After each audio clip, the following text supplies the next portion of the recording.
Hello and welcome to the France 24 interview. Our guest today is the President of the Republic of Kenya, William Ruto. Mr. President, thank you very much. Thank you very much for having me.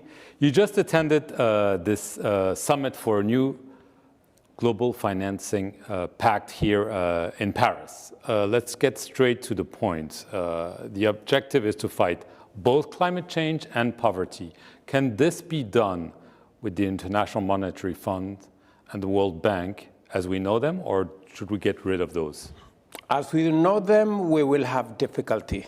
I think you forgot one aspect. It's just a new global financing pact to deal with poverty, climate change, and also to contextualize the issue of a new architecture for the international financial system, especially the MDBs. In their current status, it's not possible. We have three important issues that inform how we move forward on both issues of financing and also climate change. One is urgency, pace, speed, one aspect. The other aspect is scale, numbers. And the third aspect is cost. How much does it cost? In its current setup, our multilateral development banks take ages to get anything done. There is all manner of bureaucracy. Number two, scale is limited. You always get this story, or we have little room for concessional funding. You cannot run development anywhere in the globe, including the global south, including our continent, including Kenya, without concessional funding. And then number three is that we pay, especially those of us from the global south, especially for those of us in the African continent, we pay up to 8 times more for the same resources because of something called risk.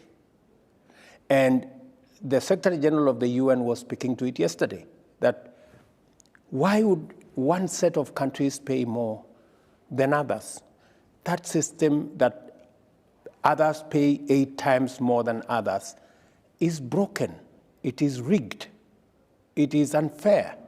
And so it is very important for us to do two things: to fix the multilateral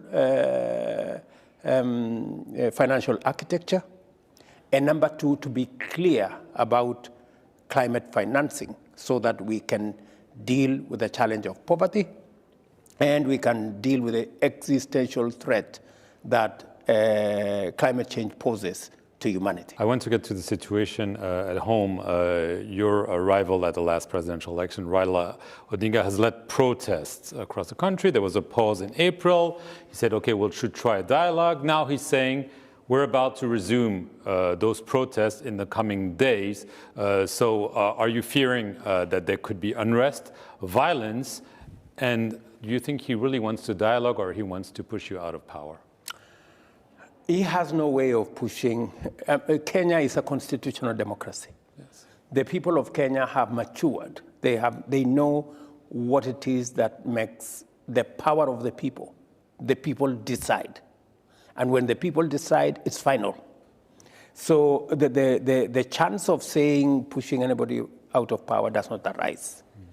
Do you think that's what he wants, or he wants to dialogue? The last election was different. In fact, the last election was prosecuted on the platform of issues.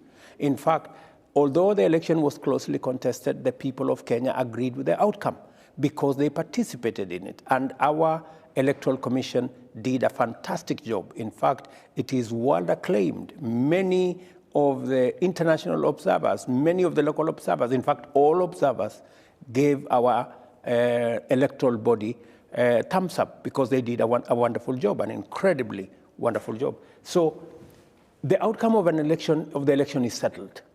What we are having is politics, and I have no problem with politics. I don't have a problem with Raila Odinga now. I don't have a problem with Raila Odinga. He's my opponent. There is no problem. We are competitors. I have no problem with him. I have no problem with Raila Odinga organizing protests. There are protests in this city of Paris every day. It doesn't, I mean, it's part of democracy. It's part of expression. All I have told our friends Raila Odinga and company is let us not engage in destruction of property. Let us not engage in violence. Protests is perfect.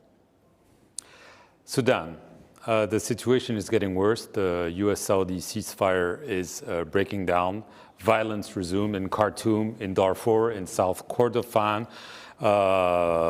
Thousands have been killed. Millions of civilians are on the run. The UN Secretary General, I'm quoting him, warns that the scale and the speed of Sudan's descent into death and destruction is unprecedented, and it could radiate insecurity across the region. Are you as worried as Antonio Guterres? I am as concerned as Antonio Guterres. In fact, there are already signs and vestiges of genocide.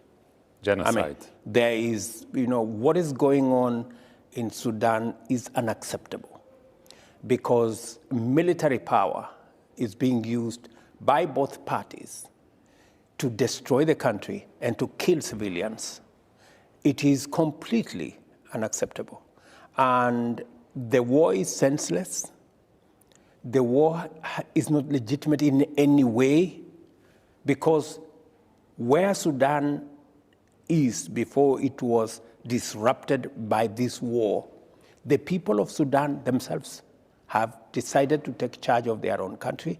They were on the path towards a democratic process that would install, for the first time in a long time, a civilian administration.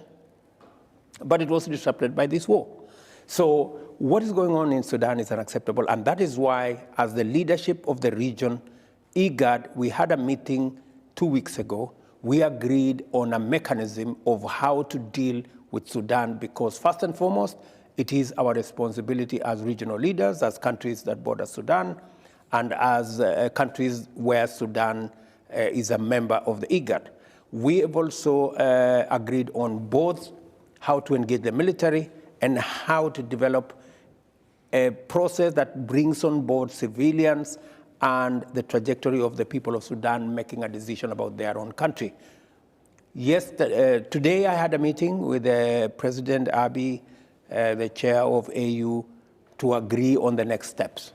I subsequently had a meeting with President El-Sisi, who is a leader in our region and brings a lot of value into the equation because they share a big border with Sudan.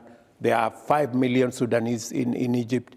So he becomes a very critical player in settling Sudan because our interest is to stop the war, stabilize Sudan, and make sure that we deal with the humanitarian crisis that currently is ongoing. But all the mediation efforts have stalled. You yourself, you were appointed at the helm of this mediation, but the head of the Sudanese army, General Al-Burhan, says, no, we don't want William Ruto because we believe he's backing the paramilitary RSF. So basically, you were told, don't mess with Sudan. What's your reaction? Well, everybody has their own opinion. Well, he has a strong opinion about you. But I don't think there is any license whatsoever for anybody, any leader, to engage in the destruction of their country and to pander to, we do not want interference. Is he the main culprit? It is what he is saying about IGAD. It is what he is saying about the UN. It is what he is saying about the talks that were there in Jeddah.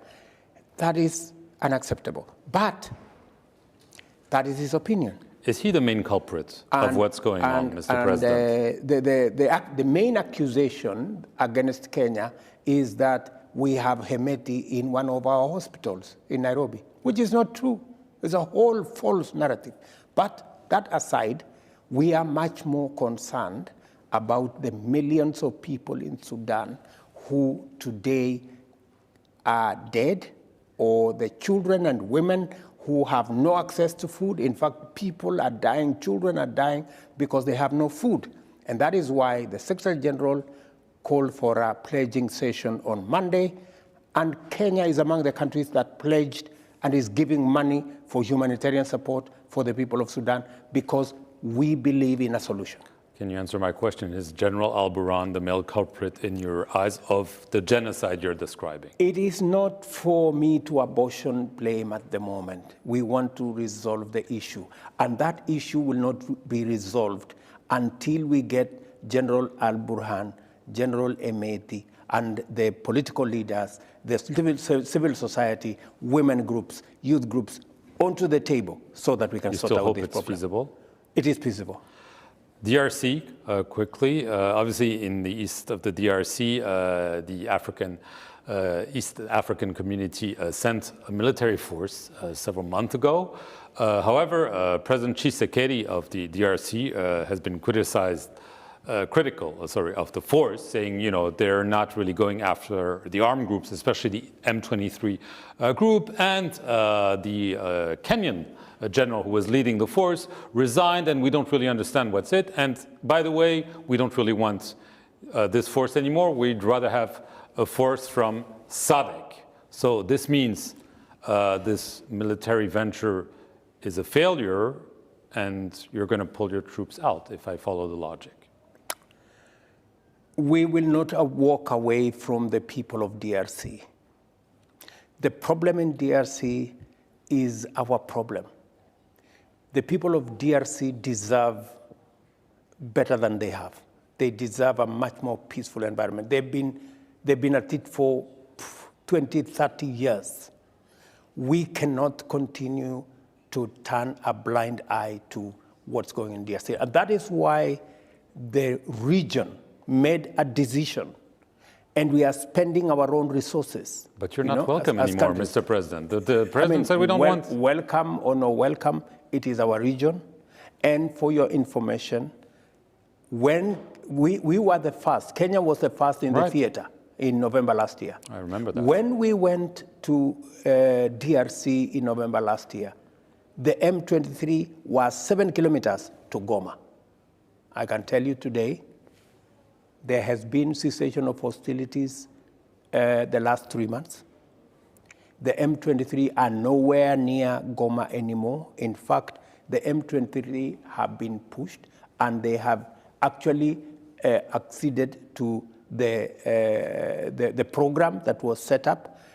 The last 2 days, in fact, there was a mission by all the countries, Kenya, Uganda, DRC, Rwanda, Burundi, on a mission to go and identify the cantonment area for M23. We have made huge progress in stabilizing Eastern DRC. There are sporadic cases in many areas, because this is not a problem of a year. This is a problem of 30 years. I mean, so you don't accept the criticism from the president?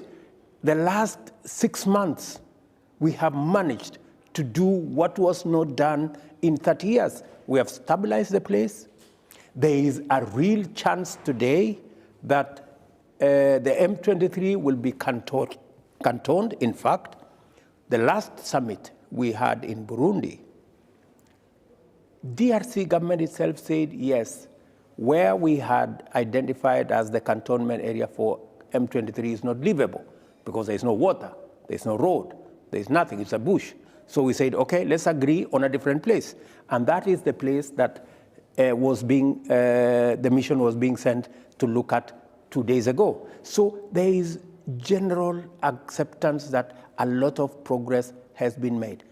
It could have been faster, maybe, but I don't think it could have been faster than what it is. So you're staying the course? We are staying the course, and DRC is on board.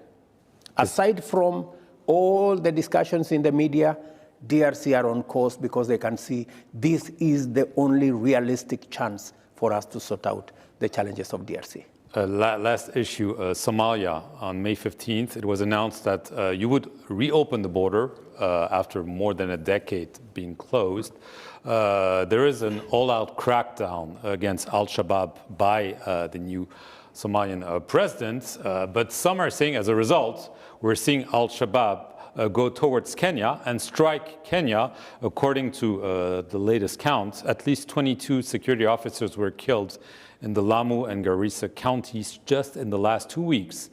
Was it the right decision to reopen the border at the time when Al-Shabaab seems to be back on Kenyan soil?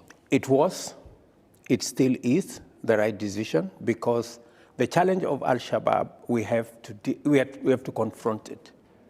And we intend and we have every chance to defeat Al-Shabaab.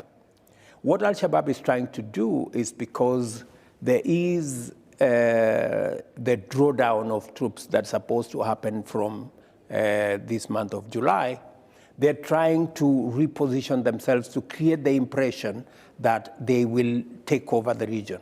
We will not allow them. We are very clear. We are working with President Hassan in Mogadishu. We have decided as the frontline states, Uganda, Kenya, Sudan, that we are going to stay this course.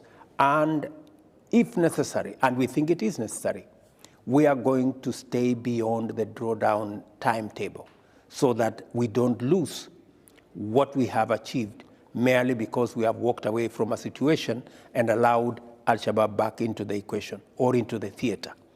We are very clear, and we are going to send a very powerful message to Al-Shabaab that they are not going to reverse the gains that we have made in the last couple of years.